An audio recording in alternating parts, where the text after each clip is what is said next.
How to fix Roblox Your chat settings prevent you from sending messages on iPhone.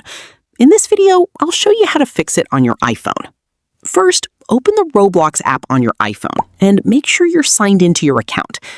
Tap More or 3-line in the top right corner, then tap Settings. Next, tap Privacy and Content Restrictions. Look for the Communications section and tap on it.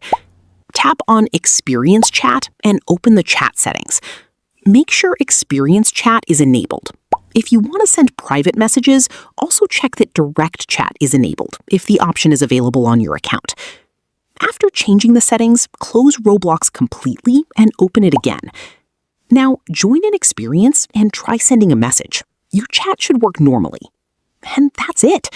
You've successfully fixed the Your Chat settings prevent you from sending messages error on Roblox for iPhone. Thanks for watching. If this tutorial helped, don't forget to like the video, leave a comment, and subscribe for more helpful Roblox tutorials.